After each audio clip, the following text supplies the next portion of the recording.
नमस्कार सभी मित्रों का, स्वजनों का, आत्मीयजनों का स्वागत है। आज की भावगंगा के 62वें अंक में सूर्य को प्रणाम करता हुआ, चिड़ियों, वनस्पतियों सभी का प्रणाम करता हुआ भावगंगा का यह अंक आपके सामने है। बहुत खुशी की बात है कि हम लोगों का ये भावगंगा का अंक दिन प्रतिदिन लोकप्रिय होता जा रहा है और नए नए मित्र रोज़ जुड़ते जा रहे हैं। YouTube पर भी इसकी लोकप्रियता बढ़ती जा रही है। लोग खूब लाइक कर रहे हैं, सब्सक्राइब कर रहे हैं। डॉक्टर प्रकाश चंद्र गिरी जी सामने हैं, उनका भी स्वागत है, अभिनंदन है। तो आज हम लोगों का, जैसा कि मैंने कहा, 62वां अंक है, 62। और आज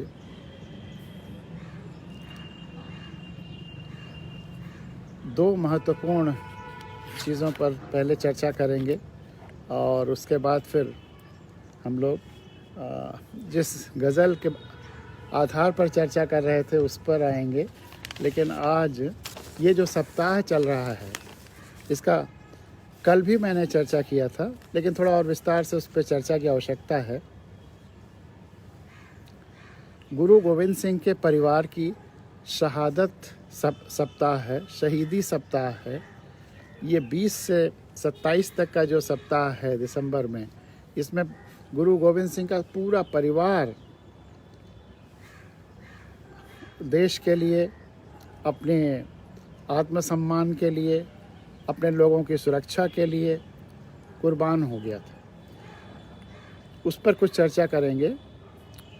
और आज क्रिसमस है, तो क्रिसमस की भी ढेर सारी बधाइयाँ, आपको शुभकामनाएं। तो गुरु गोविंद सिंह का एक बहुत मशहूर लाइनें हैं, 1.25 लाख से एक लड़ाऊं।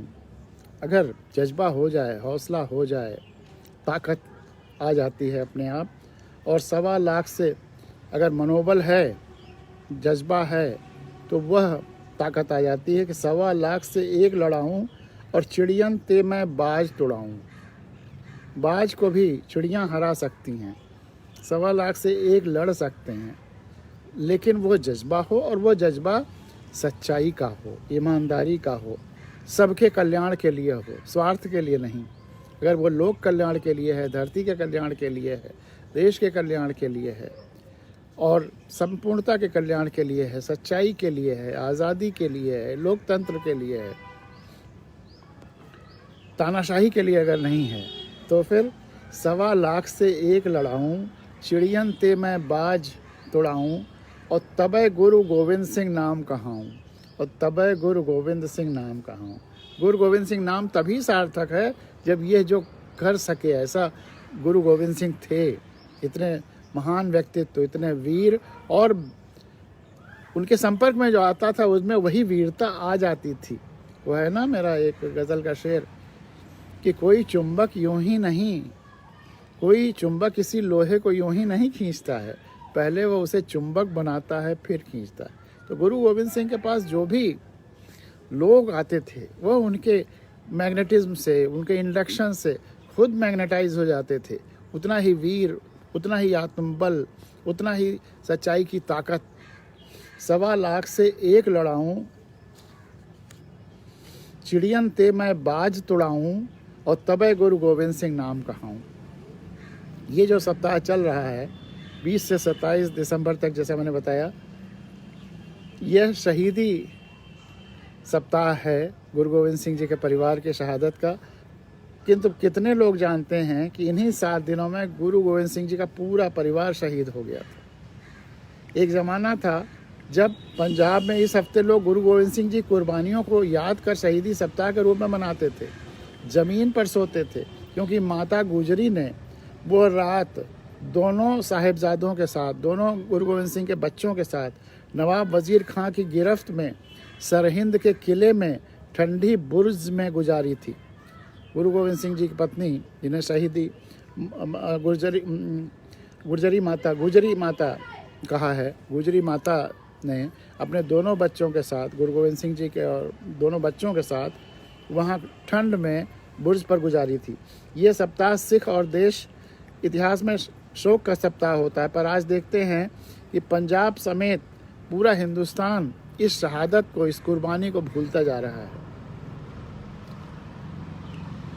गुरु गोविंद सिंह जी की कुर्बानियों को इस देश में 300 साल अभी ज़्यादा नहीं हुए हैं और देश भूलने लगा है। जो कौमें अपना इतिहास और अपनी कुर्बानियाँ भूल जाती हैं, खुद इतिहास बन जाती हैं, बनने लगती हैं। गुरु गोविंद सिंह जी ने अपना पूरा परिवार, राष्ट्र और अपने धर्म, अपने समाज, अपने संस्कार, अपनी परंपरा की रक्षा में कुर्बान कर दिया, लेकिन गुलाम बनाने वाली सत्ता के सामने घुटने नहीं टेके। ऐसे वीरों को कोटि कोटि नमन। और उनका धर्म सीमित अर्थों में धर्म नहीं था। कुछ सिद्धांत थे जिनको वो धर्म मानते थे। आज के हर भारतवासी को इसकी जानकारी होनी चाहिए। उसमें सच्ची राष्ट्रभक्ति, राष्ट्र के लिए त्याग, तपस्या और कुर्बानी की भावना होनी चाहिए, और ये उत्पन्न हो सके इसके लिए भी इस कुर्बानी की जानकारी होनी चाहिए। साथ ही उनमें राष्ट्र के लिए त्याग, तपस्या और कुर्बानी करने वालों के प्रति उच्च सम्मान की भावना हो सके। और चाहे सिख धर्म हो या गुरु गोविंद सिंह हो या सिख धर्म के प्रवर्तक गुरु नानक जी हों, वो उनका किसी धर्म से विरोध था ही नहीं। गुरु नानक के विचार तो वही हैं जो कबीर के हैं। गुरु ग्रंथ साहब में ज़्यादातर दोहे तो कबीर के हैं। और कबीर कौन है? जो पूरी धरती के सभी लोगों को एक समझता है, कोई भेदभाव नहीं। जितने सभी धर्मों में जो अंधविश्वास हैं उनको दूर करने की कोशिश करता है। किसी धर्म से दुश्मनी नहीं है। तो कबीर और नानक, इनमें भेद करना बड़ा मुश्किल है। दोनों की विचारधारा एकदम एक है। बहादुरी होनी चाहिए, लेकिन धर्म के विराट अर्थ में उसकी रक्षा के लिए, किसी सीमित अर्थ में नहीं। किसी सीमित धर्म की आड़ में अगर कोई अपने राज सत्ता स्थापित करना चाहे तो उसके लिए नहीं, सच्चाई के लिए, पूरी धरती की खुशहाली के लिए और आत्मरक्षा के लिए। तो वह बहादुरी, वह आत्मबल होना चाहिए। अगर उस आत्मबल की किसी समूह में, किसी देश में कमी होने लगती है तो वह उसके विघटन का कारण भी बन सकता है। खुली आंखों से, सबसे जुड़ाव के साथ अपने देश के लिए, देश की खुशहाली के लिए तो लगातार लगे रहना है, लेकिन देश धरती का एक अंग है, यह भावना भी रखनी है। और जितनी लोग हैं इस धरती पर, सब धरती माँ की संतानें हैं। एक ही बगिया के अलग अलग फूल हैं। इस भाव को भी रखना है। इस भाव को गुरु नानक साहब भी रखते थे। इस भाव को, इसी भाव का जीवन कबीर प्रचार करते रहे। कबीर तो उस समय के दोनों जो हावी धर्म अलग अलग तरीके से थे। राज्य सत्ता में इस्लाम धर्म था और बहुमत ज़्यादातर लोग हिंदू धर्म के थे, लेकिन दोनों की कमियों को इशारा करते रहे जीवन भर। लेकिन किसी ने उन्हें उनके खिलाफ फतवा नहीं जारी किया, उनकी हत्या की कोशिश नहीं हुई, क्योंकि वो समदर्शी थे, सबके प्रति प्रेम करते थे।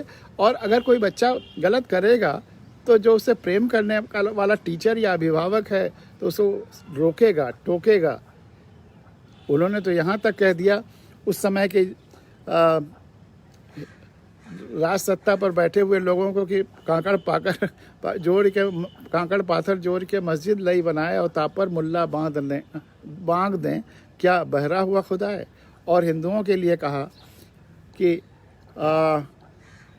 पाथर पूजे हर मेरे तो मैं पूजूं पहाड़, और ताते ये चाकी भली पीस खाए संसार, जिससे कि गेहूँ पीस करके आटा बनाया जाता था पुराने। अब तो वो प्रचलित नहीं रह गई वो चीज़, लेकिन अब मशीनों के आ जाने से, लेकिन उस समय वही प्रचलित था।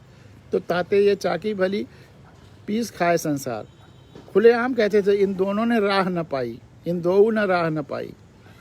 लेकिन उसके बावजूद कबीर जब जाते हैं इस धरती से तो उनकी लाश के बगल में दोनों हिंदू और मुसलमान दोनों बैठे रो रहे थे कि कबीर मेरा है, कबीर मेरा है, ये लाश मुझे दे दो जलाने को, ये लाश मुझे दे दो दफनाने को।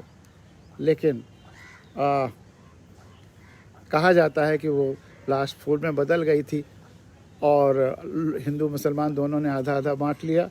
वैसे इस तरह कोई चमत्कार होता नहीं है। कबीर तो ज़िंदगी भर चमत्कारों के विरोधी ही रहे, लेकिन उनके मरने के बाद किसी ने और किसी भले आदमी ने फूल रख दिया होगा ताकि दोनों में झगड़ा ना हो और आधा आधा बांट लें।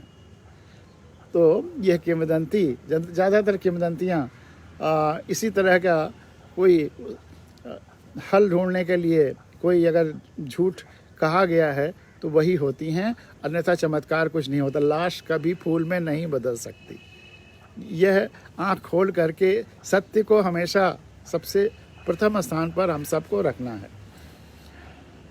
तो गुरु गोविंद सिंह की परिवार की शहादत पर उन सबको नमन करते हुए, उनको श्रद्धापूर्वक प्रणाम करते हुए और उनकी कुर्बानी को याद रखते हुए और सच्चाई के लिए और सबकी शांति के लिए और तानाशाही और गुलामी के विरोध के लिए हम लोग हमेशा सजग रहें, यही सबसे बड़ी श्रद्धांजलि उनके लिए होगी।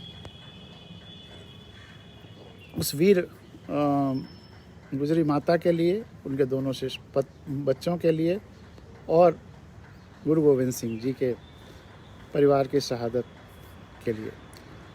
आज मैंने जैसा कि कहा क्रिसमस है, क्रिसमस की ढेर सारी शुभकामनाएं, बधाइयाँ आप लोगों को। जैसे अभी हम लोग चर्चा कर रहे थे कि चमत्कार कुछ नहीं होता है, मिरेकल कुछ नहीं होता है, लेकिन क्रिसमस के दिन हम में से हर एक जिसके घर में बच्चे हैं थोड़ा वो चमत्कार का खेल खेलते हैं। चमत्कार एक खेल होता है, एक तरह से ये समझ लीजिए, चमत्कार का खेल खेलते हैं। कैसे? छोटे बच्चों के तकिए में या मोजे में, जुराबों में उसके लिए गिफ्ट रख देते हैं, चॉकलेट रख देते हैं या कुछ भी गिफ्ट रख देते हैं। और जब उठता है बहुत खुश होता है, क्योंकि उसको पहले ही पता होता है कि सांता आता है, सांता क्लॉज आता है और वो गिफ्ट देता है। सांता क्लॉज आकर गिफ्ट देता है, यह एक चमत्कारिक भाव चारों तरफ फैला दिया जाता है। और जो छोटा अबोध बच्चा है, पहले दूसरे साल का या तीसरे चौथे साल का, 4 साल का, वह उस पर विश्वास कर लेता है और वाकई जब वो उसको तकिया हटाता है और उसमें गिफ्ट मिलता है या मोजे में गिफ्ट मिलता है तो इतना खुश होता है, इतना खुश होता है, खुशी से पागल हो जाता है। तो उसकी खुशी के लिए शायद इस तरह का ये बात फैला दी जाती है या फैल गई है। लेकिन जब वो बड़ा होता है, धीरे धीरे वो बच्चा बड़ा होता है, तब उसे भी कहीं ना कहीं एहसास होने लगता है कि ये तो मम्मी पापा या बड़े भाई बहन ने हमें ऐसे ही खुश करने के लिए एक बहाना बनाया था, अन्यथा क्राइस्ट वाइस्ट कोई नहीं होता, वही आकर के रख देते हैं। उसे ये एहसास धीरे धीरे हो ही जाता है। और जब वही बच्चा बड़ा हो जाता है, खुद मम्मी पापा बनता है, तो फिर वह भी रखने लगता है बच्चों के तकिए के नीचे या गिफ्ट। और ये हर जगह है, हिंदुस्तान में भी जो लोग मनाते हैं वहाँ भी है, दुनिया भर में है। तो यहाँ मिरेकल कुछ नहीं हुआ, लेकिन छोटा बच्चा माता पिता के उसको खुश करने के इस प्रयास को मिरेकल मान लेते हैं, क्योंकि वो कहते हैं कि सांता आया और रख गया। बड़े होने पर जब वो समझ जाता है तो वो भी अपने बच्चों के तकिए के नीचे या मोजों में ऐसे ही गिफ्ट रखने लगता है। तो यहाँ एक बड़ी गहरी बात हुई कि जो मैंने पहले भी आपको एक दिन कहा भी था, मेरी छोटी सी कविता है कि चमत्कार या मिरेकल किसी विश्वसनीय व्यक्ति द्वारा बोला गया झूठ।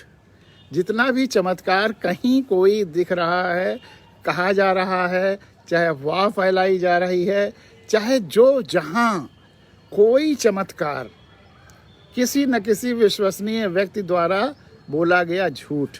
विश्वसनीय इसलिए कि आप जिस पर विश्वास करते हैं, अगर वो कह देगा ये हो रहा है तो आप मान लेंगे, तो आपको चमत्कार लगेगा। उस छोटे बच्चे को मम्मी पापा ने कहा कि सांता आया था और रख गया, तो चूंकि मम्मी पापा विश्वास करता है तो उसको वो चमत्कार मान लेगा कि सांता क्लॉज ही आया था और रखा था। तो वह आपके विश्वास के वजह से ही वह विश्वास कर बैठता है, उस चमत्कार पर विश्वास कर बैठता है। जब अभी उसका लॉजिक डेवलप नहीं हुआ है, तो छोटा बच्चा, उसकी खुशी के लिए आपने एक झूठ भी बोल दिया, लेकिन अब उस झूठ पर, उस चमत्कार पर उसे विश्वास भी हो गया। बाद में वो टूटना ही है, तो जैसे जैसे बड़ा होगा वो विश्वास टूटना ही है, लेकिन उस समय उसने विश्वास कर लिया। तो दुनिया भर में, चाहे जिस धर्म में हो, हिंदू धर्म में हो, इस्लाम में हो, क्रिश्चियनिटी में हो, बौद्ध में हो, जहाँ भी कहीं कोई चमत्कार की बात करता है वो झूठ बोल रहा है। और जो बाबा लोग तमाम सारे तरह तरह के चमत्कार, भभूत निकल रहा है और घड़ी निकल रही है, सब का सब झूठ है। झूठ के अलावा कुछ नहीं है, आँखों को धोखा है, जादू है। लेकिन जैसे वो छोटा बच्चा 1-1.5 साल का, 2 साल का, 4 साल का, 1 साल तो खैर नहीं, 2 साल भी छोटा है, 3 साल से थोड़ा कम्युनिकेट करने लगता है, समझने लगता है, तो 3, 4, 5, 6, 7 साल का जो बच्चा है वह मम्मी पापा के उस को खुश करने के उस प्रयास, जो कि झूठ ही है एक तरह से, लेकिन अगर सही प्रयास, सही खुशी के लिए है तो वह झूठ भी क्षम्य है थोड़ी देर के लिए। वह बच्चा उस पर विश्वास कर लेता है कि सांता आया था। दूसरे अगर उस दिन कोई आएंगे तो बड़े खुशी से दिखाएगा, अंकल अंकल आज देखो सांता ने मुझे ये गिफ्ट दिया। वह विश्वास कर रहा है, लेकिन कब तक विश्वास करेगा? 1-2 साल और, उसके बाद जब वो जान जाएगा तब वो विश्वास करना बंद कर देगा। उसी तरह से जितने लोग इन मिरेकल्स पर विश्वास करते हैं वह उस अबोध बच्चे की तरह से हैं, 3, 4, 5, 6, 7 साल के उस अबोध बच्चे की तरह हैं। लेकिन दुख तब होता है कि जब बड़े हो गए हैं अब, तब भी उन्हीं मिरेकल्स पर विश्वास कर रहे हैं तरह तरह के। उन्हें ये विश्वास है कि मिरेकल होता है, कि दुनिया में कहीं कोई मिरेकल नहीं होता। जितनी मिरेकल्स की बात कही गई हैं सब झूठ हैं, सब दिखावा है, किसी न किसी विश्वसनीय व्यक्ति द्वारा बोला गया झूठ है, या कहीं न कहीं किसी न किसी का कोई नाटक है। कहीं कोई मिरेकल नहीं होता, कुछ भी असत्य घटना नहीं घट सकती। ये पूरा ब्रह्मांड, सत्य, विज्ञान इसी पर आधारित है। विज्ञान और कुछ नहीं है। जो दिख रहा है उसका सत्य, और जो नहीं दिख रहा है उसका सत्य, उसी की तलाश ही विज्ञान है। और वैज्ञानिकता की सबसे, और सत्य की सबसे बड़ी है कि वो बार बार वही होगा। अगर एक बार हो रहा है और दूसरी बार नहीं हो रहा है तो वो सत्य नहीं हो सकता। बहुत सारे लोग कहते हैं कि जो चीज़ें नहीं दिख रही हैं वो अगर कभी दिखती हैं तो पहली बार दिखेंगी तो वह मतलब किसी एक बार दिखेंगे तो आप कैसे कह सकते हैं कि बार बार होना चाहिए, बार बार हो तभी माने कि ये सत्य है। लेकिन वह जब एक बार भी दिखेगी तो सबको दिखेगी, एक व्यक्ति के लिए नहीं होगा। अगर तकिए में सांता क्लॉज गिफ्ट देता है तो वह रोज़ देगा, एक दिन नहीं देगा। वो छोटा बच्चे की खुशी के लिए आपने दिया है, उसने विश्वास कर लिया। लेकिन अगर वह ज़िंदगी भर उसी पर विश्वास करे कि सांता क्लॉज आया या चमत्कार हुआ, तो फिर यह उसका ग्रोथ ही नहीं हुआ, वह विकसित ही नहीं हुआ। तो विकास की पहली शर्त है, हमारे बुद्धि के, हमारे समझ के विकास की शर्त यह है कि हम आँखों से देखना शुरू करें और चमत्कारों पर विश्वास बंद करें। बहुत सारे लोग चमत्कारों के भरोसे रह जाते हैं, खुद मेहनत नहीं करते। अपनी मेहनत ही सबसे बड़ा चमत्कार है। और इसी चमत्कार के सिलसिले में ही उस दिन उन 2 कहानियों के माध्यम से भी यही बात बताई थी कि जब सबकी सोच एक हो जाती है तो अपने आप वो सबकी सोच एक हो जाना, यही सबसे बड़ा चमत्कार है। और तमाम सारी ऐसी घटनाएं घटने लगती हैं जो पहले कभी नहीं घटी थी। तो सबकी सोच एक हो जाना चमत्कार है। लेकिन अन्यथा कोई जादू और कोई चमत्कार, सॉरी, जादू तो है हाथ की सफाई, लेकिन कोई चमत्कार, कोई मिरेकल कहीं नहीं होता। और अगर कहीं कोई धर्म भी मानता है कि यह मिरेकल हो रहा है, तो वह धर्म भी उसी सांता क्लास के जो तकियों में और मोजे में गिफ्ट देना है उसी की तरह से है, झूठ है, लेकिन लोगों की खुशी के लिए फैलाया गया है या अपने धर्म के प्रचार प्रसार के लिए फैलाया गया है। उसमें कोई सत्यता नहीं है, कोई मिरेकल नहीं होता। किसी धर्म में कोई भी अगर मिरेकल माना जाता है तो वह गलत है। वह, अगर आप एक सीमा से ऊपर अब उठ गए हैं तो आप उनको नहीं मानेंगे। हाँ, अगर आप छोटे बच्चे की तरह से ही हैं समझ में, तो फिर मानेंगे। लोग ये भी कह सकते हैं कि बच्चा बहुत सरल होता है, बच्चा होना ही उद्देश्य है, तो हम छोटा बच्चा ही बना रहेंगे और बड़ा होने से मना करते हैं, इसलिए हम चमत्कार मानते रहेंगे। वह आपकी खुशी, अगर आप वैसा रहना चाहते हैं तो ठीक है, लेकिन साधना वो नहीं है कि बच्चे की विश्वास करने वाले बात पे तो आप मान लें और वैसे बने रहें। फिर उसी तरह हर मामले में बच्चा बने रहिए ना, निस्वार्थ रहिए, सबके प्रति बराबर प्रेम करिए। अगर वह सब नहीं है और केवल अंधविश्वासों पर विश्वास कर लेना या मिरेकल्स पर विश्वास कर लेना, इस मामले में ही बच्चा बना रहना चाहते हैं, तो ये और ख़तरनाक है। बच्चा बनिए तो पूरी तरह से बच्चा बनिए, और फिर उसी तरह से निष्कलुष, उसी तरह से ईश्वरीय, तब आपकी बच्चा बनने की सार्थकता भी है। तो इसलिए एक तो ये बहुत ज़रूरी है कि मिरेकल्स का डेवलपमेंट कैसे होता है। यह क्रिसमस के आसपास ये जो सेंटा का आना और गिफ्ट देना बच्चों को, छोटे बच्चों का उस पर विश्वास कर लेना, यह उस डेवलपमेंट की एक घटना को और स्पष्ट करता है, इसलिए और हम लोगों को इंसाइट देता है। तो यह एक बातें आपके सामने शेयर करनी थी। और इसी गिफ्ट, चूँकि तकिए के नीचे या मोजे में, वहाँ बहुत जाड़ा पड़ता है, हर आदमी मोजा पहनता है इस समय, जहाँ से ये क्रिश्चियनिटी उभरी, तो वहाँ पर, और यहाँ खैर इस समय तो जाड़ा यहाँ भी रहता है, लेकिन वहाँ तो बर्फ़ पड़ना और सब, तो इसलिए बहुत ज़्यादा, तो जुराबों में गिफ्ट रखने की परंपरा वहाँ से और शुरू हुई होगी। लेकिन फिर मैंने वो हमारी बेटी ने एक बार कहा भी था कि वो जो छोटा लड़का सामने रहता था कि उसको लगता है सांता ने गिफ्ट नहीं दिया क्योंकि उसके पास तो मोजे ही नहीं है, वो मोजा ही नहीं पहनता। तो उसी बात पर फिर उस गज़ल में एक शेर भी बना था कि अनुशासित इनकलाब लिखता हूँ, रोशनी की किताब लिखता हूँ, संवेदनाएं ही हमें ज़िंदा रखती हैं, संवेदनाएं बेहिसाब लिखता हूँ। और मुफलिसों को, गरीबों को, मुफलिसों को तोहफे मिल पाएँ, तोहफे गिफ्ट, सांता क्लास के गिफ्ट, मुफलिसों को तोहफे मिल पाएँ, उन्हीं के नाम जुराब लिखता हूँ, उनके नाम जुराब, मोजे लिखता हूँ, उनके नाम मोजे उनके नाम भी करना चाहता हूँ, उनको मोजे रहें ताकि सेंटा के गिफ्ट्स उनको भी मिलें। तो खैर ये तो शेर और गज़ल की बात हो गई।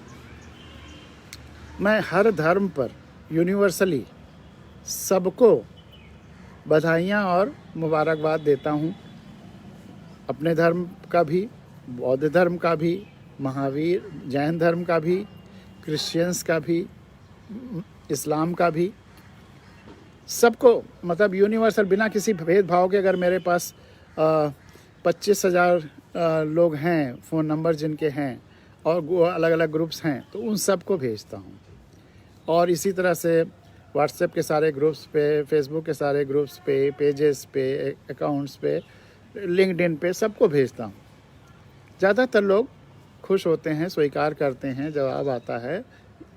लेकिन कभी कभी कुछ मित्र इधर कुछ सालों से उसमें कहते हैं कि मैं तो जैसे आज ही भेजूंगा सभी मित्रों को हर जगह सोशल मीडिया पे जितना संभव हो सकेगा, क्रिसमस की भी, और कल गुरु गोविंद सिंह जी के परिवार के शहीदी दिवस के बारे में भेजा था सबको। तो कुछ लोग कहेंगे, जैसे पिछले क्रिसमस पे भी कहा था, इस्लामिक त्योहारों पर भी कहते हैं। ईद पे जैसे भेजता हूँ, बकरीद पे नहीं भेजता हूँ, क्योंकि हिंसा वाले त्यौहार पे कोई मतलब नहीं। वो कुर्बानी का जो गलत प्रतीक हो गया है, वह कुर्बानी का कुछ और इतिहास था, लेकिन आज जिस रूप में है तो बकरीद के लिए फिर मुबारकबाद नहीं भी भेजता हूँ। अपनी खुली आँखों का इस्तेमाल भी करना ज़रूरी है। तो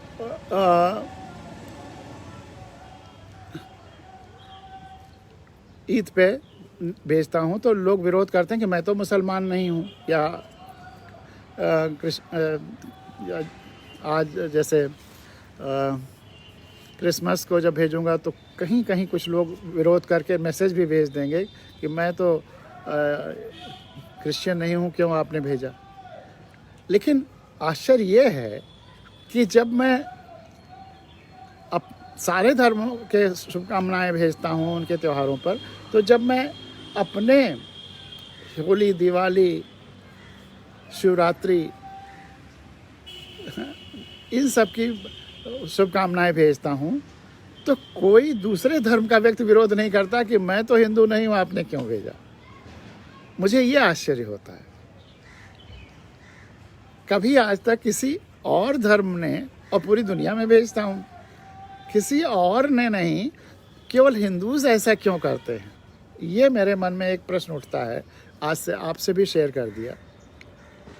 हमने आपको ये भी नहीं कहा कि आप इसको मनाइए, हमने आपको और कुछ नहीं कहा, शुभकामनाएं भेजी हैं। आप शुभकामनाएं स्वीकार करिए ना स्वीकार करिए, यह भी आपके ऊपर है। लेकिन फिर उसमें यह कहना कि आप मुझे मत भेजिए, और जबकि दूसरे धर्म के लोग नहीं भेजते हैं, वो इस पे कोई प्रत्युत्तर नहीं करते हैं। तो थोड़ा लिबरल होना है। सब इस धरती पर अलग अलग फूल खिले हुए हैं, अलग अलग धर्मों के, अलग अलग विचारों के, अलग अलग जातियों के, अलग अलग देशों के, अलग अलग प्राकृतिक तरीकों के, अलग अलग जीवन के पद्धतियों के।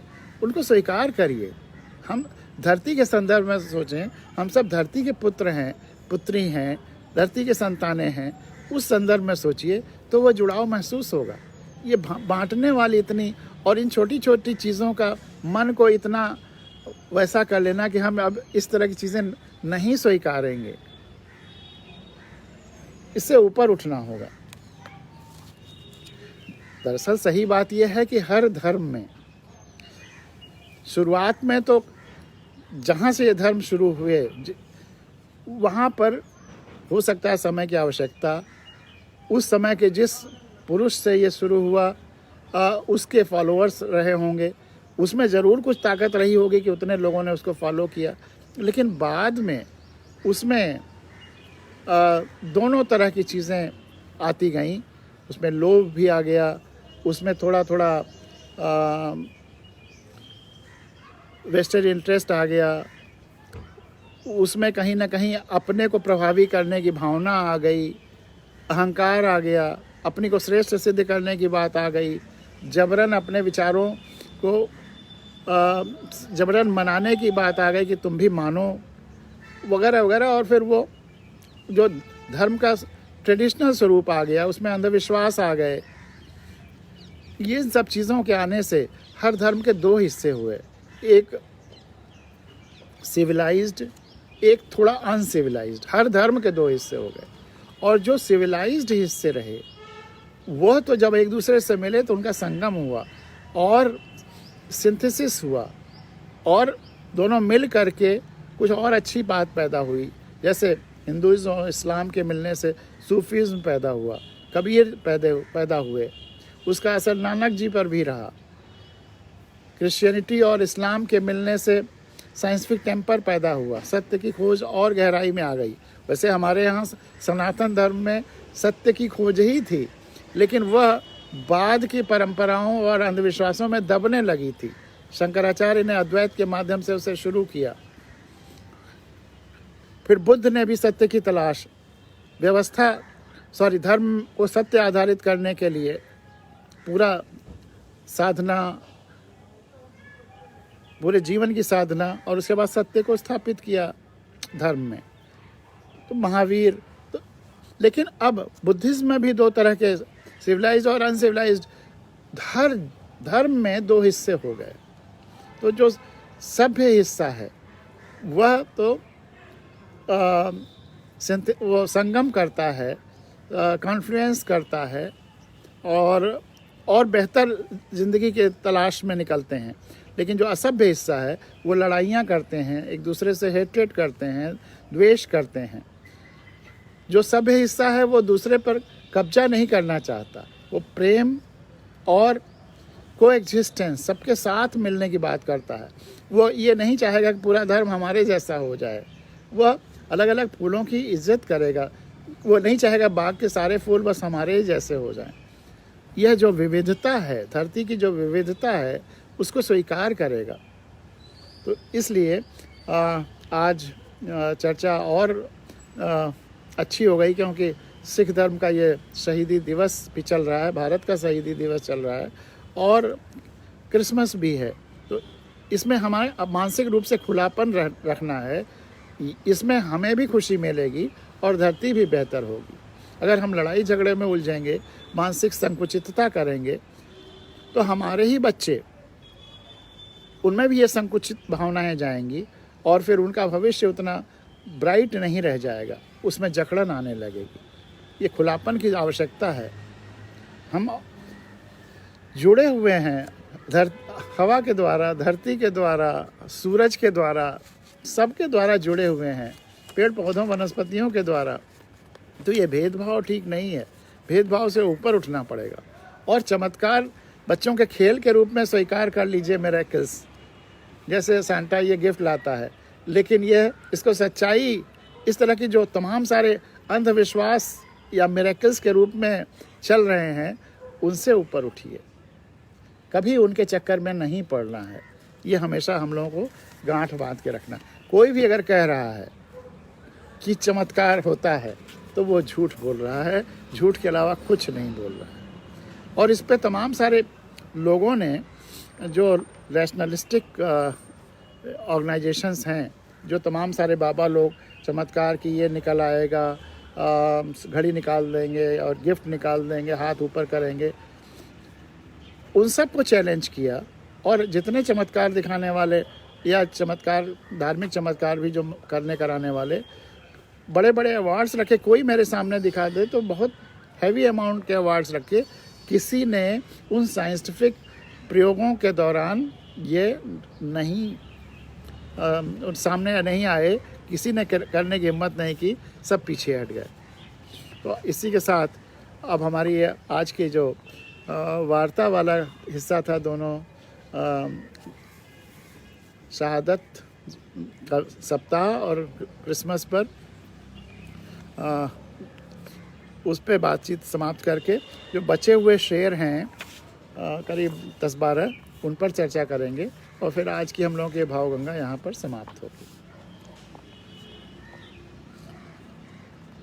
तो कल हम लोग चर्चा कर रहे थे उस गज़ल के शेरों पर कि जंग बदले, हथियार बदले, मौसम बदले, प्यार बदले, बदलना तो इतना शाश्वत है, आकार तो क्या या साकार तो क्या, निराकार बदले।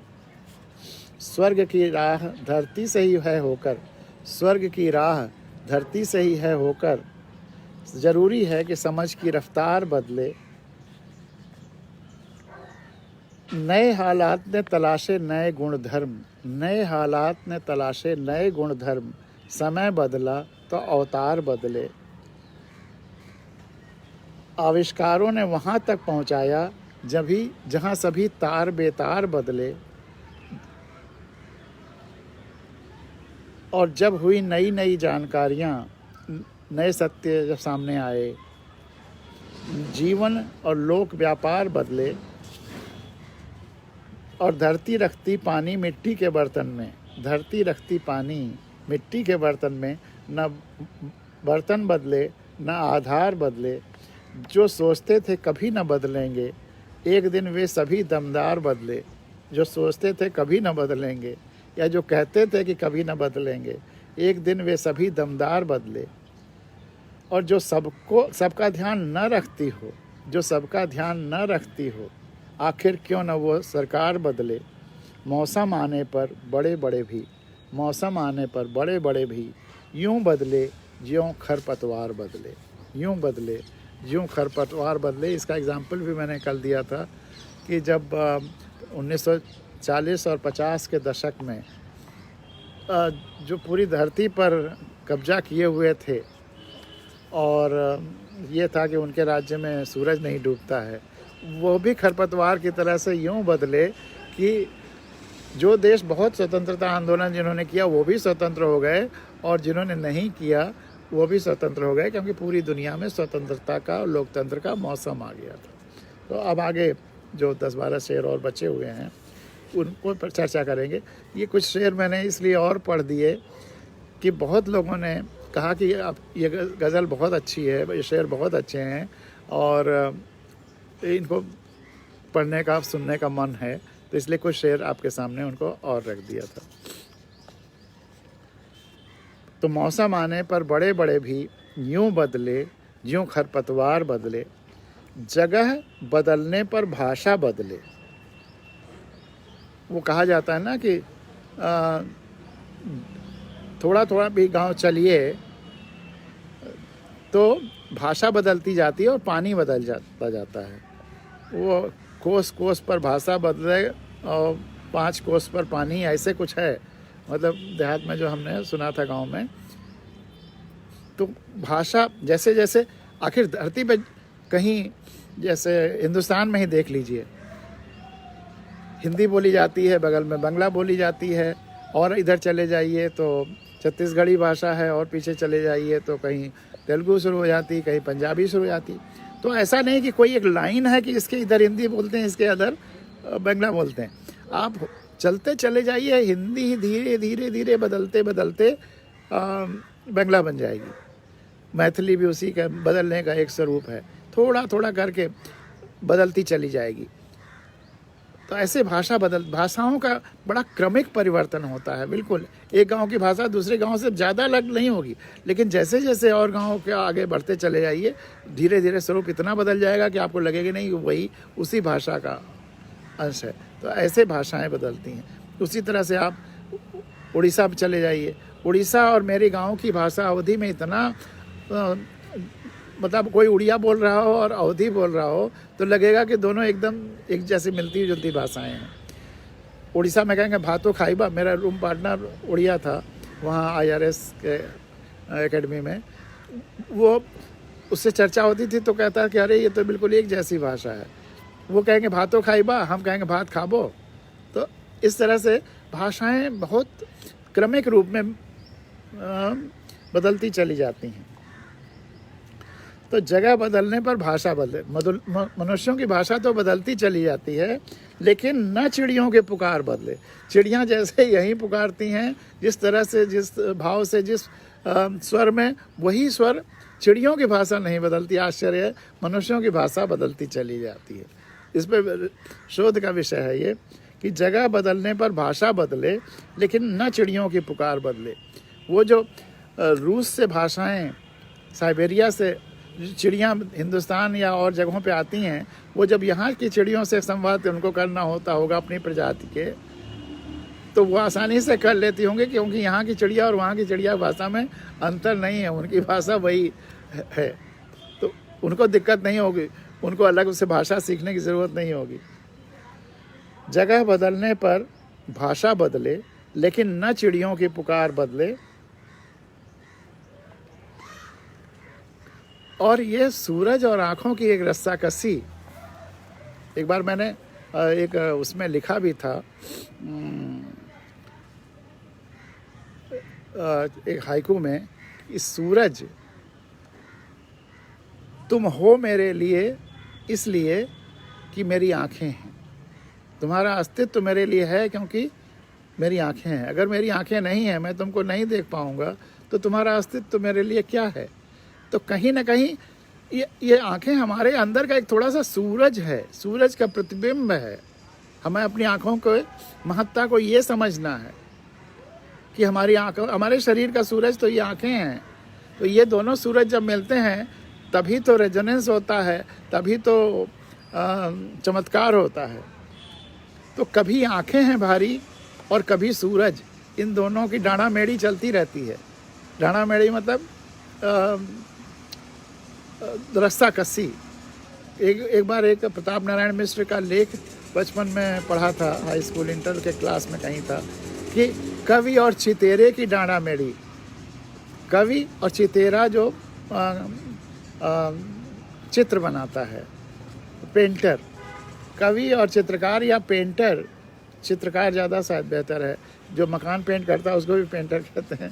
तो कवि और चित्रकार के रस्साकसी या डांडा मेड़ी, किस मामलों में ये भारी है, किन मामलों में वो भारी है। चलिए इस पर कल बड़े रूप में चर्चा करेंगे, कवि और चितेरे की डांडा मेड़ी। लेकिन ऐसे सूरज और आँखों की डांडा मेड़ी भी चल सकती है। वैसे तो सूरज के सामने जब मनुष्य की औकात नहीं तो उसकी आँख की क्या औकात है। लेकिन जहाँ तक बात इस शरीर के लिए है तो इसके लिए आँखें ही सूरज का एक, चूँकि सूरज का स्वरूप है तो इसलिए इस आँखों के इस सूरज का भी महत्व है। और दोनों सूरज का डांडा मेड़ी भी चल सकती है, रस्साकसी भी चल सकती है। तो उस रस्साकसी के भाव पर कभी आँखें हैं भारी कभी सूरज, कभी आँखें हैं भारी कभी सूरज, ये रस्साकसी कभी न यार बदले, ये रस्साकसी कभी न यार बदले। तो इसीलिए हमें अपनी आँखों से जो दिखता है उस पर विश्वास करना है, अंधविश्वासों पर नहीं, सुनी सुनाई बातों पर नहीं। और नए वेदों की हमेशा रही ज़रूरत, नए वेदों की हमेशा रही ज़रूरत। बदली रचनाएं रचनाकार बदले, रचनाएं रचनाकार सब बदल गए, लेकिन नए वेदों की हमेशा रही ज़रूरत। सत्य लगातार उद्घाटित होता जा रहा है, तो उन सत्यों को रिस्पेक्ट करना है। अगर वो सत्य अब तक कहे गए अन्य सत्यों जिनको हम सत्य मानते रहे उससे अलग हैं, लेकिन प्रामाणिक है, वैज्ञानिक हैं, सिद्ध किए जा सकते हैं और सबके लिए हैं, सार्वभौमिक हैं, तो फिर हमको नए सत्यों की तलाश करनी पड़ेगी, उनको स्वीकार करना पड़ेगा और पुराने को त्यागना पड़ेगा। अंतिम सत्य तो संपूर्णता है, ईश्वर है, एग्जिस्टेंस का कंप्लीट एग्जिस्टेंस है। उसमें अब तक किसी ने कुछ कह दिया था और इतने सालों चला आ रहा है, इसलिए हम उसे स्वीकार ही करें, भले ही अब वो गलत साबित हो गया हो। तो ये नहीं है। कभी कहा जाता था धरती फ्लैट है, लेकिन धरती गोल है। अब अगर आज कोई भी धर्म कहता है कि धरती फ्लैट है, कोई भी रचनाकार कहता है, कोई भी पुस्तक कहती है, तो उसको नकारने की ज़रूरत है। उस सत्य को कैसे हम अस्वीकार कर सकते हैं? सबसे बड़ा जो प्रमाण है वो सत्य है, तो सत्य को स्वीकार करना पड़ेगा। और नए वेदों की हमेशा रही ज़रूरत, बदली रचनाएं रचनाकार बदले। जो सार्वभौमिक हो जाए, रचनाकार गौड़ हो जाए, लेकिन सत्य हो, वही वेद है। लेकिन उसमें भी अगर कुछ नए सत्य आ गए, नए सत्य नहीं, कोई सत्य आया जिसने उसको खारिज किया या गलत बता रहा है, तो उसको गलत मान ही लेना है। फिर वो अब अंधविश्वास हो गया, जब तक जितना अब तक लोग अंधविश्वास करते रहे। इसलिए सनातन संस्कृति में बहुत सारी वही चीज़ है जो सार्वभौमिक है और सत्य है, लेकिन तमाम सारी बीच में ऐसी चीज़ें आ गई, उनके नाम पर ऐसी चीज़ें डाल दी गई जो सत्य नहीं है। उनको नहीं स्वीकार करना है, सत्य को ही स्वीकार करना है, सत्य को ही वेद मानना है। और उस अगर कहीं किसी जगह उससे इतर कुछ है, जैसे कुछ लोग कहते हैं कि वेद अंतिम ग्रंथ है, लेकिन वेद अंतिम ग्रंथ किसके लिए? हमने फिर तमाम जितने चारों वेद और सब पढ़ने की कोशिश की पूरी, कहीं पर अफ्रीका के, अमेरिका के या और उन भूभागों के नदियों, वनस्पतियों, पहाड़ों का जिक्र नहीं है। सारा जिक्र इस भारतीय भूभाग का ही है।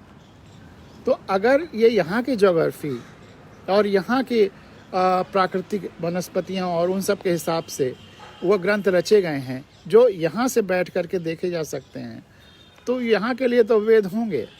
लेकिन उन देशों के लोग कैसे उसको वेद मान लेंगे, अपना अंतिम ग्रंथ कैसे मान लेंगे? वो जो अपना देखेंगे, जो अपनी आँखों से देखेंगे, जो उनका ज्ञान कहेगा, जो उनका विज्ञान कहेगा, वो उसको जोड़ेंगे। तो वेद तो एक नाम है और वह निरंतर उसमें वृद्धि हो रही है। और जो भी सार्थक रचनाएं कहीं कुछ लिख रहा है या जो सार्थक ज्ञान विज्ञान कहीं कुछ तलाश रहा है, हमें वेद की परिभाषा बढ़ानी होगी, हमें सब उसमें शामिल करना होगा। वेद को उतना ही विराट करना होगा जितना विराट विज्ञान है या ईश्वर है या सत्य है। अगर हम वेद को 4-6 किताबों तक मान लेंगे कि बस यही वेद है, तो फिर तो वो कभी न कभी बौना होता जाएगा, जैसे जैसे नए सत्य उद्घाटित होंगे। हमें वेद की परिभाषा को विस्तृत करना होगा, उतना ही विस्तृत जितना ईश्वर है, जितनी संवेदना है, जितनी यूनिवर्सल कनेक्टिविटी या इंटरनेट सार्वभौमिक संवेदना जिसकी मैं बात करता हूँ, जहाँ से शुरुआत हुई थी हम लोगों के भावगंगा की भी और कहीं भी ज़्यादातर इथिक्स एंड वैल्यूज़ पे जब चर्चा शुरू होती है कि हम पूरे ब्रह्मांड से संवेदनात्मक रूप से जुड़े हुए हैं। उस जुड़ाव का एहसास जब तक नहीं होगा तब तक हम खुद नहीं पहचान पाएंगे कि हम क्या हैं और ब्रह्मांड से हमारा क्या रिश्ता है। तो वो जो सर्वव्यापी संवेदना है, जो सच्चाई है, उसका जब तक एहसास नहीं होगा तब तक कुछ नहीं होगा। हम समझ ही नहीं पाएंगे कि ज़िंदगी है क्या। इसीलिए एक हाइकू में मैंने कहा था कि सिखा सके वेद ना, जो अब तक वेद कहे जाते हैं वो जो नहीं सिखा पाए, सिखा सके वेद ना वह सिखाती वेदना। जो वेदना है, संवेदना है, वह सिखाती है जो आज तक किसी वेद ने नहीं सिखाया। क्योंकि वेद तो सीमित हैं जिस अर्थों में हम उन्हें मान रहे हैं आज, लेकिन असली वेद को वेदना संवेदना की तरह से असीमित होना होगा, विज्ञान की तरह से असीमित होना होगा, ईश्वर की तरह से असीमित होना होगा। और तब पूरे दुनिया का कहीं का भी जो विज्ञान है, सत्य पर आधारित जो ज्ञान है, वह वेद में शामिल हो जाएगा। तो नए वेदों की हमेशा रही ज़रूरत, बदली रचनाएं, रचनाकार बदले। 3-4 शेर और बचे हैं, उसी के साथ फिर आज की ये हम लोगों की भावगंगा समाप्त होगी। ज़रूरतें बदली, द्वार बदले, रास्ते बदले, रिश्ते बदले, परिवार बदले, परिवारों की हालत बदल गई। ज़रूरतें बदली, द्वार बदले, रिश्ते बदले, परिवार बदले। परिवार किस किस मामलों में बदल गए? साइज़ के मामले में, और आप रहने के, एक ही साथ रहने की जगह पे कहाँ कहाँ छिटक कर रहने लगे। तो ज़रूरतें बदली, द्वार बदले, रिश्ते बदले, परिवार बदले। आजकल की मीडिया पर, और ये जब गज़ल लिखी गई थी तो अखबार ही ज़्यादा प्रोमिनेंट मीडिया था। अब तो खैर ये तमाम सारी जो विजुअल मीडिया है वो भी महत्वपूर्ण हो गई है, लेकिन अखबार में वो विजुअल मीडिया भी शामिल है और सोशल मीडिया भी शामिल है। सब जितनी तरह की मीडिया है सब अखबार में शामिल करते हुए ये शेर का मज़ा लीजिए कि हों उनमें सकारात्मक खबरें भी, पॉजिटिव खबरें, सबको जोड़ने वाली खबरें। पॉजिटिव वही है ना, जोड़ना पॉजिटिव है, घटाना बांटना निगेटिव है। तो हों उनमें सकारात्मक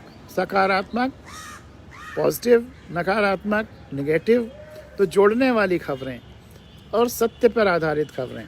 जनरली जो नकारात्मक खबरें हैं वो असत्य आधारित होती हैं। हों उनमें सकारात्मक खबरें भी, काश हर अखबार बदले। हम आप इच्छा ही कर सकते हैं, कल्पना ही कर सकते हैं और उम्मीद कर सकते हैं कि ऐसा हो। जहाँ तक बड़े अखबारों का सवाल है या मीडिया हाउसेस का सवाल है, लेकिन as social media operator social media पर हम सब लोग हैं, अपने जीवन में, अपनी बातों में, अपनी पोस्ट्स में हम तो सकारात्मक हो सकते हैं। छोड़िए और लोग क्या कर रहे हैं, हम लोग यहाँ से तो यात्रा हमारी सकारात्मक हो। हम कोई चीज़ नकारात्मक ना परोसें। हम जैसी सच्चाई है, जैसा धरती है, जैसी प्रकृति है, हम तो सत्य आधारित और सकारात्मक रहें। अगर हम रिएक्टिव ना हो कि नकारात्मकता आया तो नकारात्मकता परोस दिया या फॉरवर्ड कर दिया, कम से कम हम एक चेतन व्यक्तित्व की तरह, धरती से जुड़े हुए व्यक्ति की तरह, संपूर्णता से जुड़े हुए व्यक्ति की तरह वह जुड़ाव महसूस करते हुए हम तो सकारात्मक रहें। हम तो चिंगारी रहें, रोशनी रहें। हम अंधेरा न बने। और अंधेरा रोशनी का विरोधी नहीं है। एक दिन मैंने आपसे कहा था, जब आप नकारात्मकता फैलाते हैं तो अंधेरा कभी अपने को फैलाता नहीं, वो तो रोशनी का इंतज़ार करता रहता है। तो आप जो नकारात्मक शक्तियां हैं वो अंधेरे से भी ज़्यादा खतरनाक हैं। अंधेरा तो न्यूट्रल है, नकारात्मक शक्तियां अंधेरे से कहीं ज़्यादा भयावह और ख़तरनाक हैं। तो हों उनमें सकारात्मक खबरें भी, काश हर अखबार बदले। और जुड़ाव व सेवा से जो मिला अधिकार, जुड़ाव, ये बहुत प्यारी लाइनें हैं। जुड़ाव व सेवा से जो मिला अधिकार, जुड़ाव व सेवा से जो मिला अधिकार, आखिर कैसे वो अधिकार बदले। जुड़ाव व सेवा से मिला जो अधिकार, आखिर कैसे वो अधिकार बदले। पूरी ज़िंदगी जब मैं नौकरी करता था तो लोग मुझसे पूछते थे, जब आप रिटायर हो जाएंगे तो आपका अधिकार क्षेत्र क्या होगा। आपका अधिकार क्षेत्र तो 0 हो जाएगा। मुझे हंसी आती। शुरू से मैं यही कहता रहा कि हमारे 2 अधिकार क्षेत्र हैं, एक नेचुरल और एक जहां मैं नौकरी करता हूं। एक प्राकृतिक नेचुरल अधिकार क्षेत्र और एक नेचुरल। दरअसल हम हमेशा ही, अगर धरती पुत्र हैं तो पूरी धरती हमारा अधिकार क्षेत्र है। जो पिता या माता का अधिकार क्षेत्र है वो हमारा भी है, लेकिन वहाँ रहने की शर्तें हैं कि हम किसी को तकलीफ नहीं करेंगे।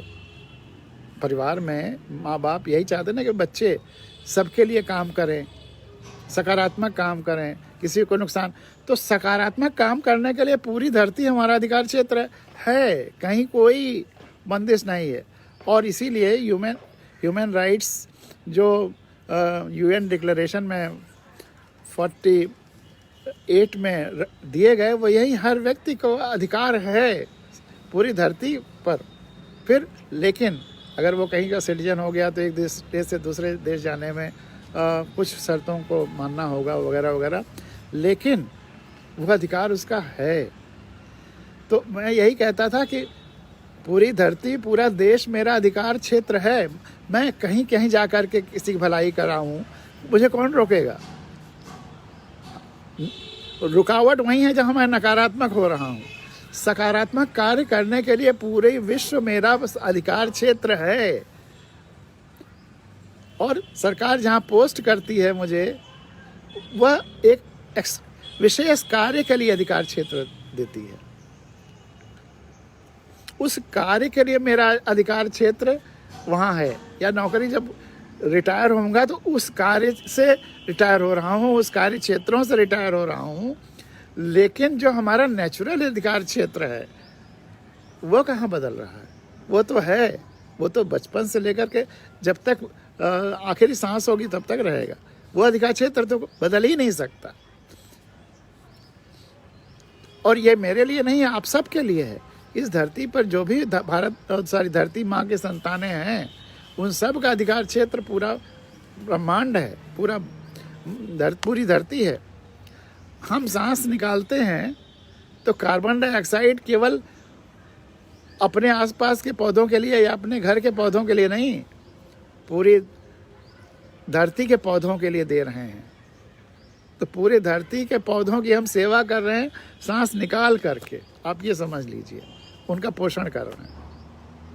अगर हम कोई किसी को मदद कर रहे हैं, सही सलाह दे रहे हैं, प्रकृति से जोड़ रहे हैं, आंखें खोल करके देखने को कह रहे हैं, तो यह या चुपचाप किसी की सेवा कर रहे हैं, वो सब हमारे अधिकार क्षेत्र में है। तो जुड़ाव व सेवा से जो मिला अधिकार, और फिर जिन लोगों से जुड़े, जिनको हम लोग अच्छे लगे, हमारी बातें अच्छी लगें या हमारे कार्य अच्छे लगे, उन्होंने जो प्यार और उसके माध्यम से जो अधिकार दिया, बातचीत करने का अधिकार, संपर्क करने का अधिकार, उन तक अपने भाव पहुंचाने का अधिकार और तमाम प्रेम का अधिकार, जितने तरह तरह के जो अधिकार लोगों ने दिए वो थोड़ो बदलेंगे। तो जुड़ाव व सेवा से जो मिला अधिकार, आखिर कैसे वो अधिकार बदले? जुड़ाव व सेवा से जो मिला अधिकार, आखिर कैसे वो अधिकार बदले? बल्कि हमें तो यह सोचना है, जब लोग कहते हैं कि सरकार अधिकार देती है, सरकार को अधिकार कौन देता है? हमने दिया है। हम ही सरकार चुन करके अपने कुछ अधिकारों को उनको दे देते हैं। सरकार को भी अधिकार हमने दिया है। सरकार को सेवा करने का, व्यवस्था करने का अधिकार हमने वोट के द्वारा दे दिया है। लेकिन वह अधिकार भी अंततः हमारे पास था, हमने उनको दिया। हम भारत के लोग, गणराज्य है, जनता का राज्य है। तो अब आज लोकतंत्र में तो जनता के पास ही सारा अधिकार है। वो कुछ अधिकार लोगों को दे रही है व्यवस्था करने के लिए, सबके लिए उचित व्यवस्था करने के लिए। तो जुड़ाव और सेवा से मिला जो अधिकार, कैसे वो अधिकार बदले? और आखिरी शेर, दीवारें सीमित उद्देश्यों के लिए हैं। दीवारें सीमित उद्देश्यों के लिए हैं। मन तो फैले यदि न दीवार बदले। जितनी दीवारें हैं धरती पर, चाहे घरों के बीच हों, प्रदेशों के बीच हों, गांव के बीच हों और देशों के बीच हों, दो ऑर्गेनाइजेशंस के बीच हों या दो मन के बीच हों, जितने भी दीवारें हैं सब बड़े सीमित उद्देश्यों के लिए हैं। सृष्टि में और धरती में कोई दीवार नहीं है, सब एकदम खुला हुआ है। हमने खेतों के बीच मेड़ बना दिए दीवार के रूप में, कहीं चहरदीवारी बना ली, कहीं कुछ बना लिया, कहीं कुछ बना लिया, लेकिन वो बड़े सीमित उद्देश्यों के लिए हैं। गलती ये होती है मानसिक रूप से हम लोगों से कि उन सीमित उद्देश्यों के लिए जो दीवारें हैं उनको असीमित उद्देश्यों के लिए मान लेते हैं, और मान लेते हैं कि ये दीवार हमेशा हमेशा के लिए, हर चीज़ के लिए है, जबकि हर दीवार एक बहुत सीमित उद्देश्य के लिए होती है। मेड़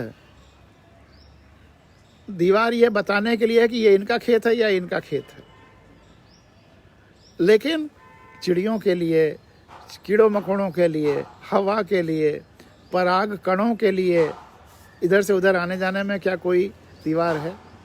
भारत पाकिस्तान की बाउंड्री है, लेकिन क्या वो मनुष्यों के लिए ही तो है? क्या अन्य जीव जंतुओं के लिए है वो दीवार? क्या हवा के लिए है? चिड़िया के लिए है? नदी के लिए है? नदी कई देशों में बहती है। तो ये दीवारें तो बहुत सीमित उद्देश्यों के लिए हैं। हमें ये समझना होगा कि जितनी दीवारें हैं धरती पर सब बहुत लिमिटेड पर्पजेस के लिए हैं, लेकिन हम दिमाग में उनको अनलिमिटेड पर्पस के लिए मान लेते हैं। धर्म अपने एक जीवन पद्धति के लिए है कि हम किस तरह से जिएं, और दूसरा अपने तरीके से जी रहा है। कोई ऐसी जगह पैदा हुआ था जहाँ पानी नहीं था, कोई ऐसी जगह पैदा हुआ जहाँ इफरात पानी है, तो दो अलग अलग तरह की जीवन पद्धतियाँ पैदा हो गई। वह जीवन जीने की एक पद्धति या कला के रूप में ठीक है, लेकिन वह दीवार का मतलब ये नहीं कि हम सोचें कि अब ये हमारा दुश्मन हो गया। उस दीवार को इतना ज़्यादा विस्तृत रूप दे दें कि इस जीवन पद्धति से अलग जो जीवन पद्धतियां हैं वो हमारे दुश्मन हैं। वह दीवार दुश्मनी करने के लिए नहीं थी, वो बस केवल इतना समझने के लिए थी कि उसकी जो जीवन पद्धति है वो उसके भूगोल के ज्योग्राफी के हिसाब से है, हमारी जीवन पद्धति है हमारे भूगोल के हिसाब से। और जो वह व्यक्ति अगर उस भूगोल से किसी दूसरी जगह पे आ गया तो उसे भी नई जीवन पद्धति स्वीकार करने की कोशिश करना चाहिए। पूजा पद्धति नहीं मैं कह रहा हूँ, जीवन पद्धति। पूजा पद्धति तो एक ही है कि उस विराट ब्रह्मांड को समझना।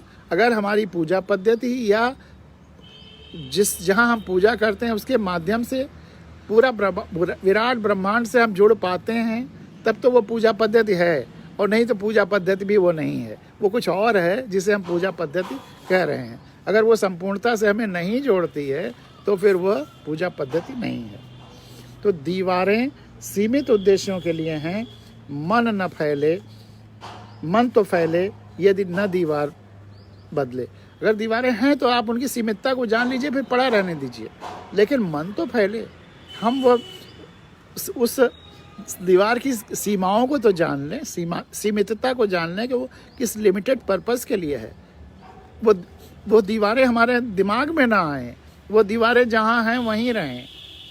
मन हमारा विस्तृत होना चाहिए, मन सबसे जुड़ा होना चाहिए, और इसके आर्थिक और सामाजिक और तमाम तरह तरह के लाभ हैं अगर हम दीवारों से ऊपर उठ सकें, दीवारों की सीमाओं को जान सकें।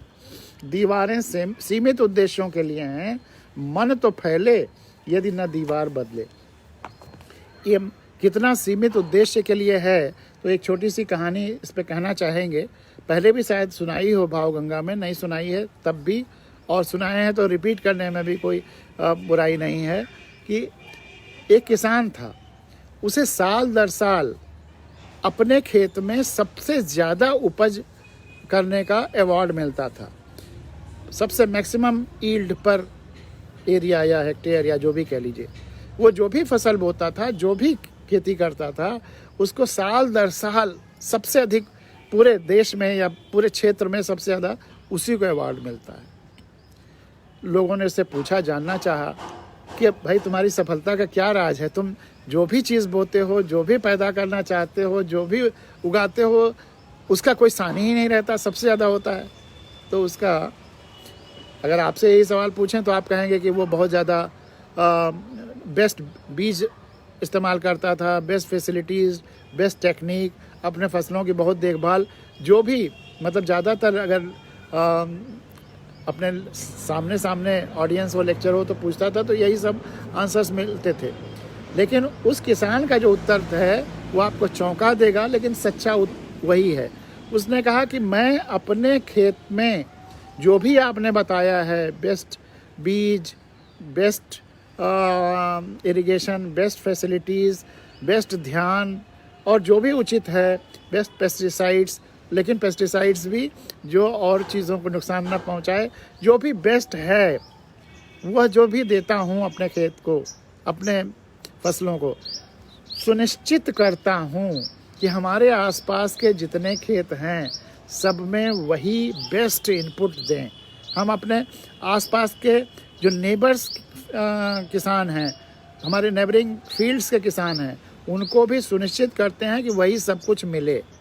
और इसका परिणाम क्या होता है, जो भी मेड़ हैं, सीमाएं हैं, वह केवल हमने बनाए हैं सीमित पर्पस के लिए, बंटवारे के लिए कि ये उनका है या मेरा है।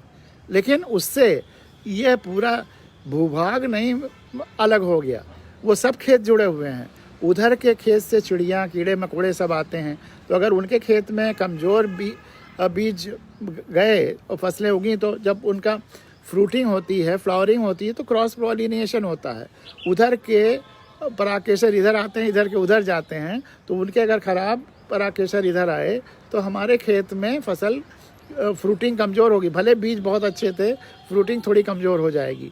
इसी तरह से अगर उनके खेत में रोग लगा तो हमारे खेत में भी लगने की संभावना है।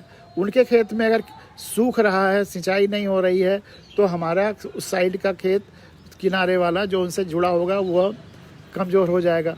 तो हर चीज़ जुड़ी हुई है, कुछ भी ऐसा नहीं है कि अकेले में आइसोलेशन में हो रहा हो। ये कोई मेड़, कोई बाउंड्री काम नहीं कर रही है। तो जब हमारे चारों तरफ बेस्ट होता है तो हमारा सबसे अच्छा हो जाता है अपने आप, बिना कोशिश किए। मैं कोई कोशिश नहीं करता, मैं कोशिश तो दूसरों के लिए करता हूँ कि उनके यहाँ कोई कमजोरी न रह जाए उनके खेत में, चाहे वो इंफ्रास्ट्रक्चर की हो, चाहे ध्यान देने की हो, चाहे सुरक्षा की हो। उनके यहाँ अगर कमज़ोर हुई तो हमारे यहाँ भी कमज़ोर हो जाएगी। और हम चारों तरफ चूँकि बेस्ट का माहौल रहता है तो हमारा बेस्ट के बीच में होने की जगह पे सब बेस्टों से भी बेस्ट हो जाता है, सबसे अच्छा हो जाता है। तो इसलिए दीवारें हमारे सीमित पर्पस के लिए हैं, लेकिन हमें फैलने के लिए, खुश रहने के लिए दीवारों की सीमितता को समझना होगा। और दीवारें वाकई सीमित पर्पस के लिए। मेरी एक छोटी सी और हाइकू कविता याद आ गई कि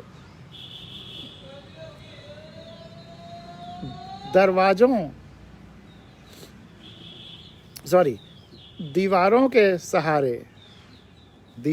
सहारे हमारा सामान बच रहता है। दीवारों के सहारे हमारा सामान बच रहता है और खिड़कियों के सहारे हम, अगर कोई ऐसा घर बना दिया जाए जिसमें केवल दीवार ही दीवार हो तो हम खत्म हो जाएंगे। हम तो बच इसलिए रहते हैं कि उसमें कुछ खिड़कियां हैं जिनसे हवा आती है, ऑक्सीजन आती है। तो दीवारें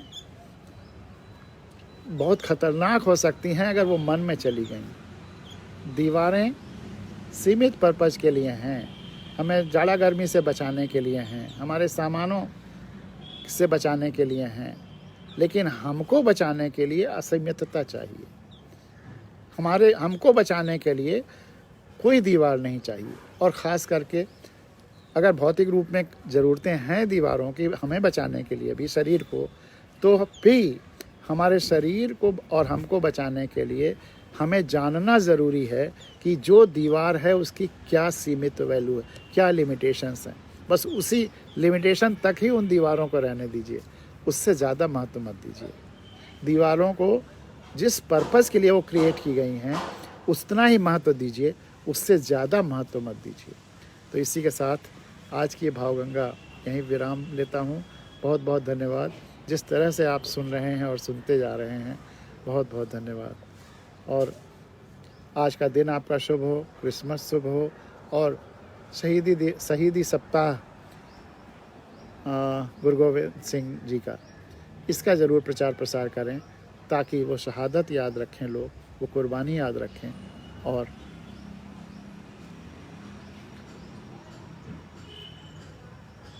गलत चीज़ों का विरोध करना सीखें, चुप न रहें। जहाँ भी असत्य और गलत चीज़ें हों उसका विरोध ज़रूर करें।